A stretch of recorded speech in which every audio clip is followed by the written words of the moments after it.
Phlebotomy National Exam Practice. Question 1. What additive is in a lavender top tube? EDTA. Sodium citrate. Heparin. No additive. Lavender tubes contain EDTA, an anticoagulant that binds calcium, used primarily for whole blood testing like CBCs. Question 2. The breakdown of red blood cells is termed hemolysis, hemostasis, hematopoiesis, hemoconcentration. Hemolysis is the destruction of red blood cells, which releases cellular contents into the serum and ruins results.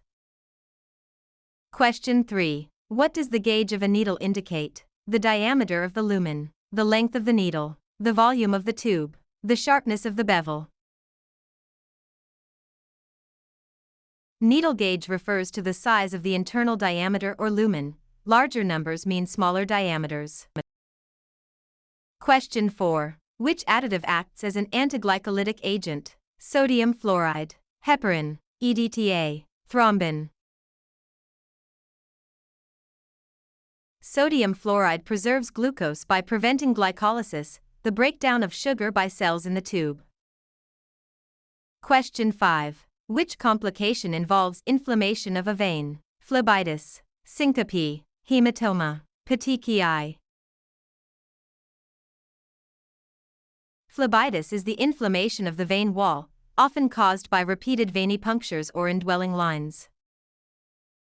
Question 6. Which complication occurs when blood leaks into surrounding tissue? Hematoma, edema, thrombosis, phlebitis.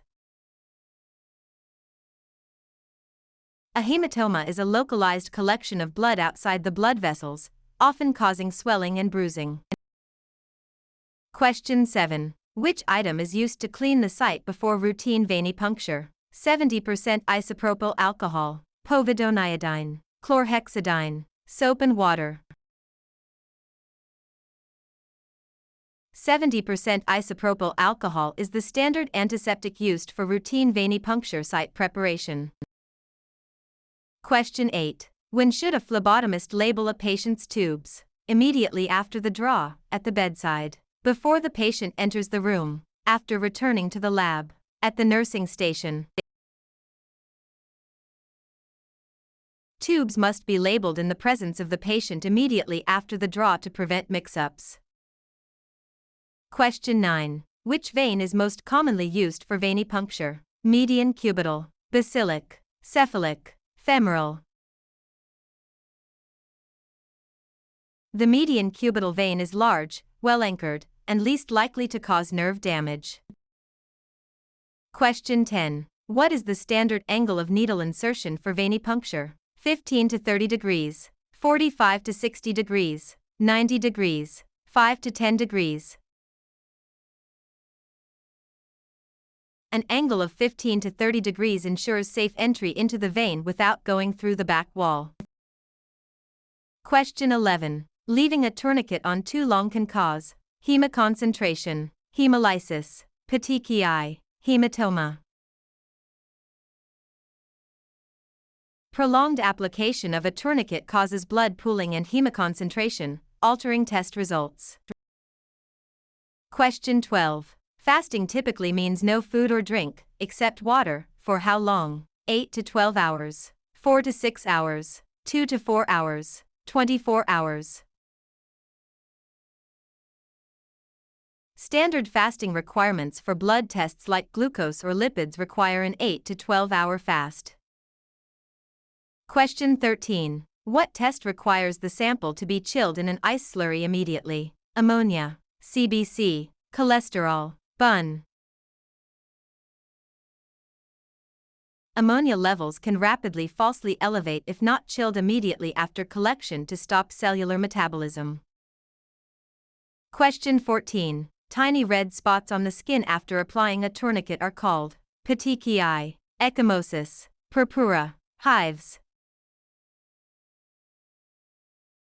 Petechiae are small, non-raised red spots indicating a coagulation abnormality or that the tourniquet is too tight. Question 15. Which tube should be drawn first in the order of draw? blood culture, yellow, light blue, red, lavender. Blood cultures must be drawn first to prevent contamination from other tubes and ensure accurate microbial testing. Question 16. Which needle gauge is most standard for adult venipuncture? 21 gauge, 16 gauge, 25 gauge, 18 gauge. A 21 gauge needle is the most widely used size for routine adult venipuncture. Question 17. If a patient faints during a blood draw, the first step is to remove the tourniquet and needle, call a code, provide oxygen, slap their face. If syncope occurs, immediately remove the tourniquet, withdraw the needle, and secure the patient to prevent injury.